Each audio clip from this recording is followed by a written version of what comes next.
My life wasn't always a roller coaster. There was a time when everything seemed perfectly aligned, like stars in a clear night sky. That was until the storm hit, and boy, did it hit hard. Let me take you back to where it all started. My name's Ava, just a regular gal who landed a job at a prestigious family-owned company. That's where I met Jack, my future storm, though back then, he was just a handsome guy with a killer smile working the same grind as me. Hey, Ava, right? I've seen you around. Jack Harrison. He introduced himself one day at the office, extending a hand that felt like it was molded just for mine. Yeah, that's me.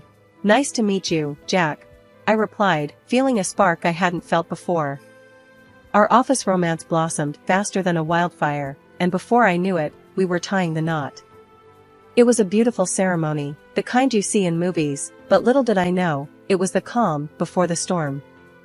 Jack's family, especially his mom, Mrs. Harrison, and his dad, the big boss of the company, had their own ideas about what my role in the family should be. Ava, dear, you know it's best if you focus on the home. Let Jack handle the business, Mrs. Harrison would often say, her words coated with a sweetness that couldn't mask the bitterness I felt being sidelined. But I have a degree and experience. I can contribute to the company.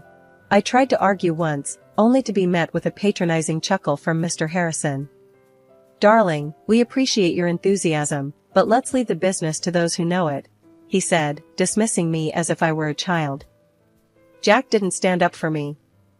Instead, he echoed his family's sentiments. Babe, it's for the best. You'll see. We can start a family, and you'll have all the time to take care of our home, he said, wrapping his arm around me, trying to sell me a future I never asked for. I eventually gave in, quitting my job to become the housewife they all wanted me to be. But satisfaction was far from what I found. Each day felt like I was losing a piece of myself, my identity drowned out by the endless cycle of household chores and Jack's increasing demands. I tried to reach out to Jack, to tell him how isolated and belittled I felt. Jack, this isn't what I signed up for. I'm more than just a cook or a cleaner, I pleaded one night, hoping to find the man I fell in love with. Ava, you're being dramatic. This is what women do, they take care of their homes. And honestly, you could put a bit more effort into it. And yourself, he shot back, his words like daggers to my heart. That conversation was the first of many storms to come, each one eroding the love and respect I had for Jack. I started to see the man he truly was, not the one I married but someone who saw me as nothing more than a convenience, an accessory to his life of privilege and entitlement. Life after marriage and Ethan's birth was supposed to be the dream, but instead, it felt like I was walking on eggshells, constantly trying to dodge the next criticism or sarcastic remark. The warmth in our home had turned cold, and the cracks in my marriage to Jack began to show, deep and jagged. One evening, as I set the dinner table, hoping to bring some semblance of normalcy back into our home, Jack walked in, his face twisted in displeasure the moment he saw the spread. What's this? He asked, poking at the food with a fork as if it might bite back. It's your favorite, lasagna. I tried a new recipe, thought it might be a nice change, I said, my voice barely above a whisper, bracing myself for his reaction. Jack took a bite, chewed for a moment, and then pushed the plate away, his face contorted in disgust. This is your idea of a nice change? It tastes like cardboard. Can't you do anything right? His words felt like a slap across the face. I fought back tears, not wanting to give him the satisfaction of seeing me crumble. I'm sorry you didn't like it. I'll try something else tomorrow, I replied, my voice steady, but my heart breaking. Don't bother. I'll just order from the restaurant. At least they know how to cook, he retorted, grabbing his phone to dial. That night, as I cleaned up the untouched plates of food, Mrs. Harrison made her grand entrance, as if on cue, ready to add salt to the wound. Ava, dear, I heard about your little cooking mishap. Let me show you how it's done. Not that you'll ever learn, she said, her tone patronizing, her eyes scanning the kitchen with undisguised contempt. I wanted to scream, to tell her to get out of my kitchen, my home, but I held my tongue. Arguing with her was like talking to a brick wall, only more frustrating. As she took over the stove, demonstrating how to make the perfect lasagna, I couldn't help but think back to the days when Jack and I would cook together, laughing and sharing stories. Those days felt like a distant memory now, replaced by criticism and cold shoulders. Jack's disdain for my cooking was just one of the many issues.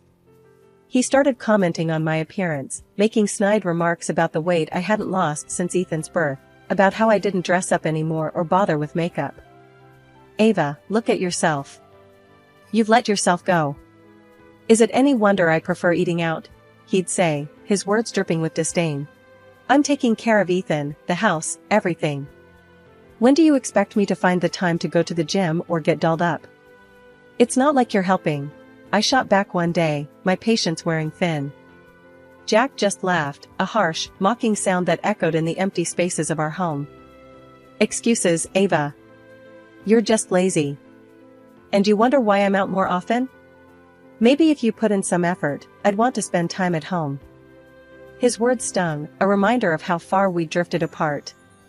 The man I married, who used to look at me like I was the only woman in the world, now looked through me, as if I were nothing more than a nuisance. The cracks in our marriage weren't just showing, they were widening, threatening to swallow me whole. I felt trapped, caught in a cycle of trying to please a man who no longer saw my worth, and battling a mother-in-law who relished in my failures. Life as a full-time housewife was a tough gig, more so when your input was constantly belittled. I remember this one evening vividly, a turning point of sorts. It was during one of those rare moments I thought I could bridge my old life with my new one. We were sitting around the dinner table, the Harrison men, discussing the company's latest venture. I saw an opening, a chance to remind them, and maybe myself, that I wasn't just background noise. "You know, if you tweaked your marketing strategy to target a younger demographic, you could increase your market share significantly," I chimed in, my voice steady, but my heart racing. Jack and his dad, mid-bite, exchanged looks that screamed, "Is she for real?" Mr. Harrison, after a dramatic pause, let out a laugh that echoed off the walls. "Ava, sweetheart, stick to what you know. This is business, not some home project." "Yeah, babe. Let the men handle the big stuff," Jack added, his tone laced with a condescension that made my blood boil. I pushed back, feeling my old fire flickering. "Actually, I have a degree in finance. Remember? I might know a thing or two that could help." But Jack waved me off. "Finance, schminance. It's cute you want to help, but let's not pretend you're a player in this game." The conversation moved on, but I sat there, stewing in a mix of anger and humiliation. It was clear I was no longer seen as an equal, if I ever was.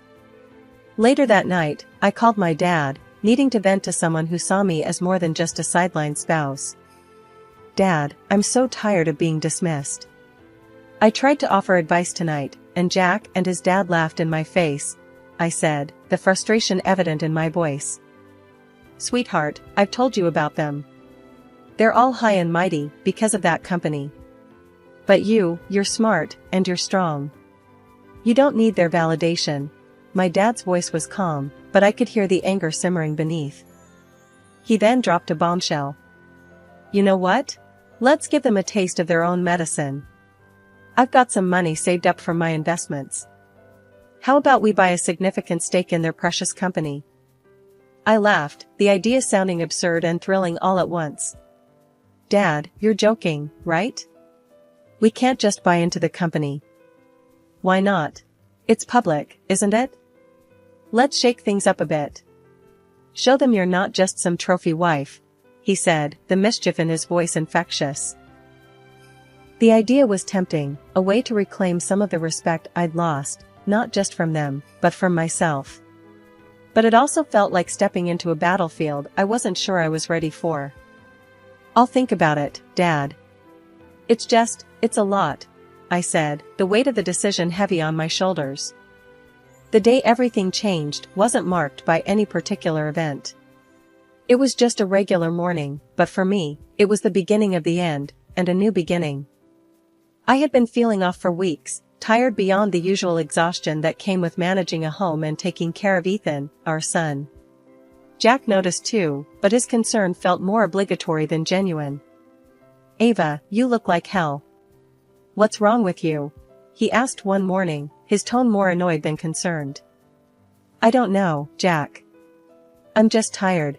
Really tired," I replied, trying to muster a smile, but even that felt like too much effort. "Maybe you should see a doctor." "I can't have you being lazy around the house," he said, his words cutting deeper than he probably intended. So, I went to the doctor, expecting to be told I needed more vitamins or rest. But what I got instead was a diagnosis that turned my world upside down: breast cancer. I remember sitting there, in that sterile office, feeling like I was outside my body, watching as the doctor's mouth moved, words coming out that didn't make sense. "Cancer? Me?" When I told Jack, his reaction was far from what I'd hoped for. "Cancer? Are you serious? How did this happen?" he said, more in anger than worry. "How does this happen to anyone, Jack? I don't know. But I need treatment." "Surgery, maybe more," I said, the weight of my own words sinking in. "And what about Ethan? And the house? Who's going to take care of everything?" he asked, his priorities laying bare the gap between us. I felt a loneliness then that was unlike anything I'd ever experienced. This was my partner, the man I'd chosen to build a life with, and in my moment of greatest need, he was worried about who would take care of the house. The following weeks were a blur of appointments and treatments. I grew weaker, physically and emotionally, and Jack grew distant. The few times I tried to talk to him about my fears, my hopes, he brushed me off. And then a terrible thing happened. The doctor, with a solemn look that prefaced bad news, told me that the best course of action was a mastectomy. Breast removal surgery. The words echoed in my head, a relentless echo that refused to fade. I was reeling from the news, but I knew I had to tell Jack. His reaction, however, was something I could never have prepared for. When I told him about the surgery, I searched his face for any sign of support or compassion. Instead, I was met with a look that I can only describe as disgust. It was a fleeting moment, but it was there, unmistakable and cutting deep. He didn't say anything, just turned and walked away, leaving me alone with my fears and the growing realization of how alone I truly was. The day of the surgery arrived, and with it, a profound sense of isolation. Lying in the hospital bed, I faced not only the physical pain of my ordeal, but the acute awareness that Jack, the man who had promised to be by my side in sickness and in health, was conspicuously absent. My parents were there, their faces etched with worry and love, but the space where Jack should have been was glaringly empty. Not once did he come to the hospital.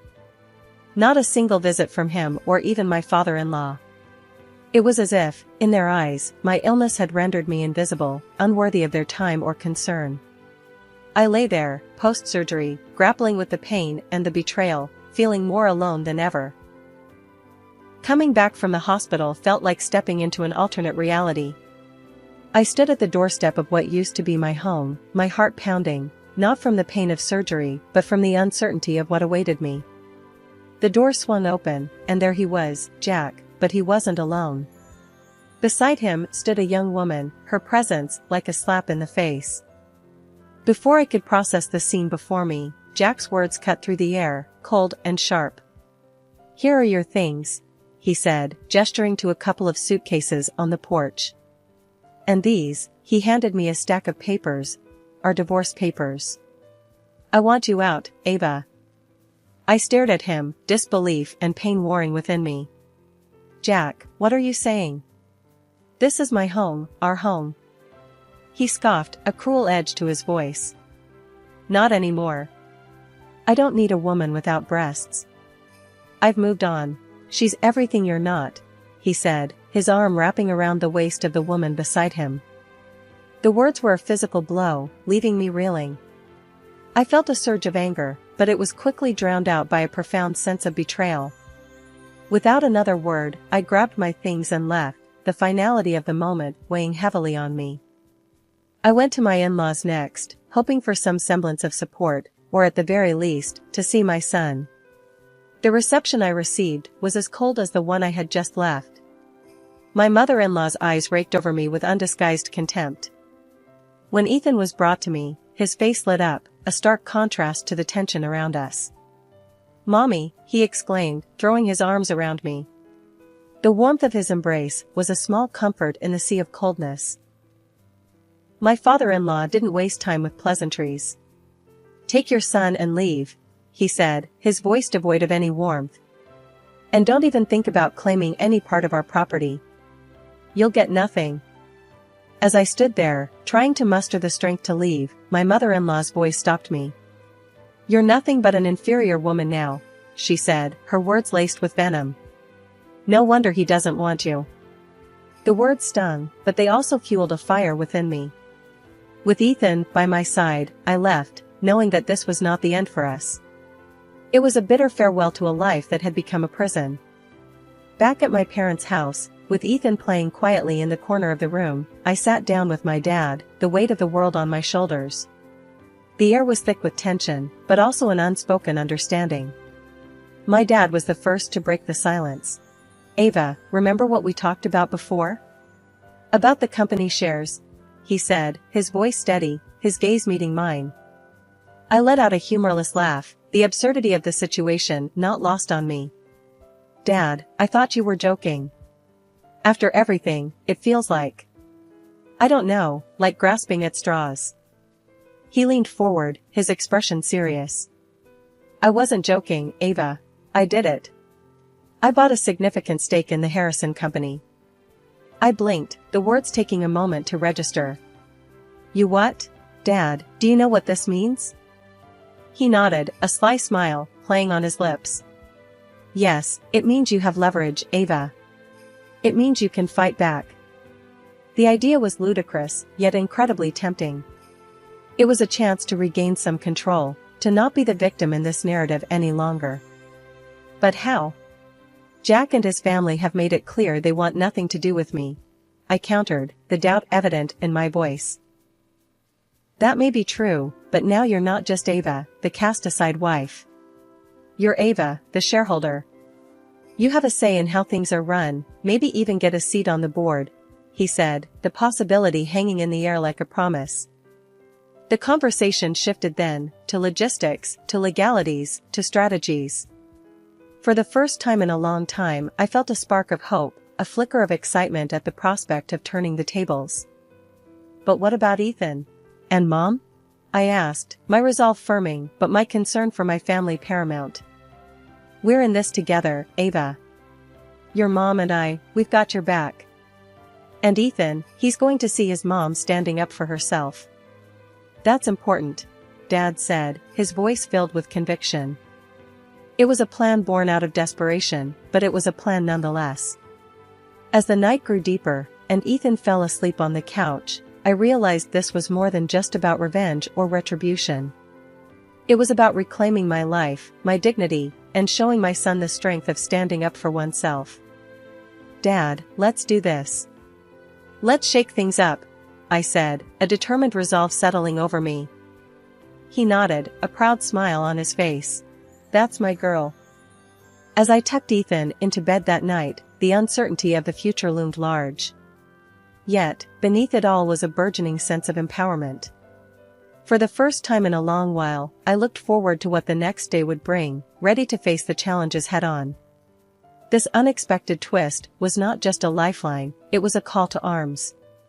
And I was ready to answer it. Walking into the annual meeting, I felt like I was stepping into a lion's den. There they were, Jack and his dad, looking all confident and in charge. Their faces dropped when they saw me, though. "What are you doing here, Ava?" Jack asked, his voice dripping with disbelief. I didn't miss a beat. Pulling out the documents, I laid them on the table with a thud. "I own 90% of the company now. That means I'm not just here to sit pretty, I'm here to call the shots." You could have heard a pin drop. Jack and his dad exchanged looks, their faces going from confused to downright angry. "This is ridiculous. You can't just barge in here and take over," Jack's dad blustered, standing up from his chair. I shot him a look, my patience wearing thin. "Sit down, or I'll have security help you do it. This is happening, whether you like it or not."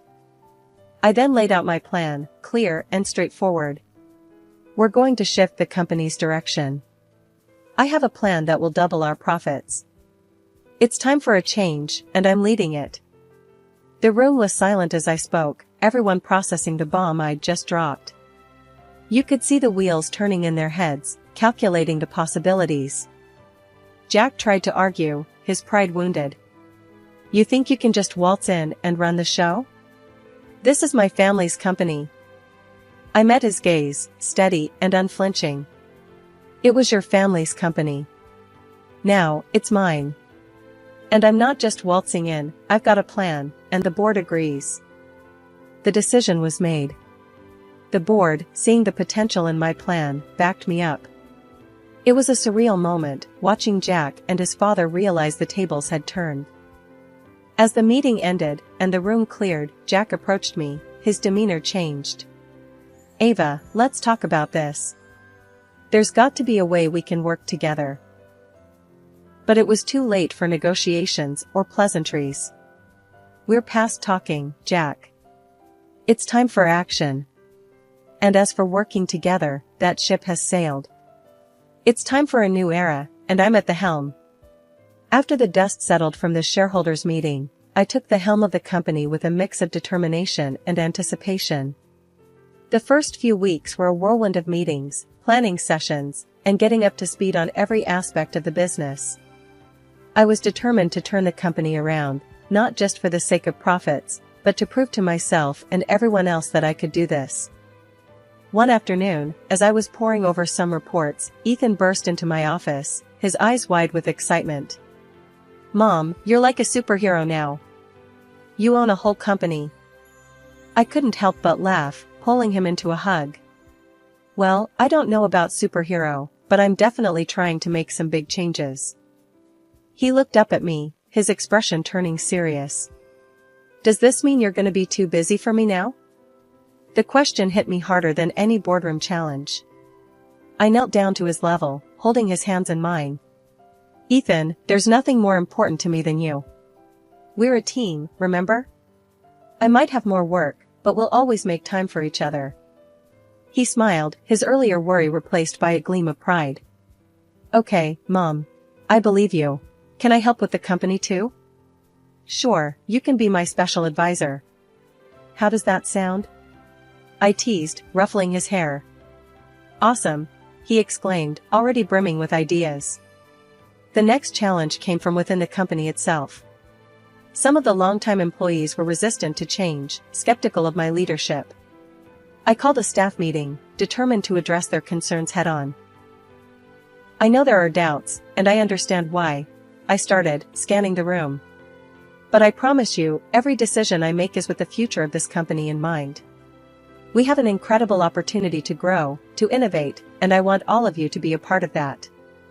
There was silence for a moment before one of the senior managers spoke up. We've seen what you're proposing, Ava. It's ambitious, but if anyone can lead us there, I believe it's you.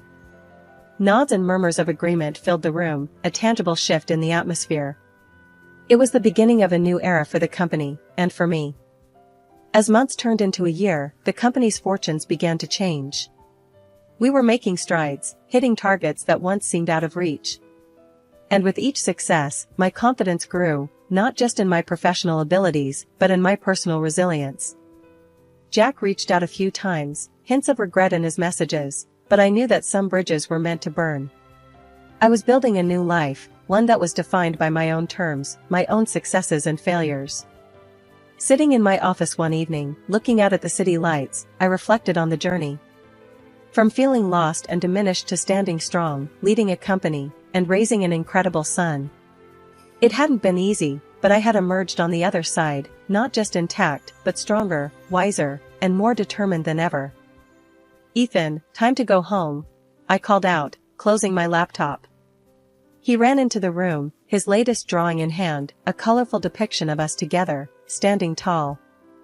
This is us, Mom. We're a team, he said, his eyes shining. Yes, we are, I replied, holding his drawing close. And we always will be. As we walked out of the office together, I knew that whatever the future held, I was ready. I had rebuilt my life on my terms, and no matter what came next, I had the strength to face it.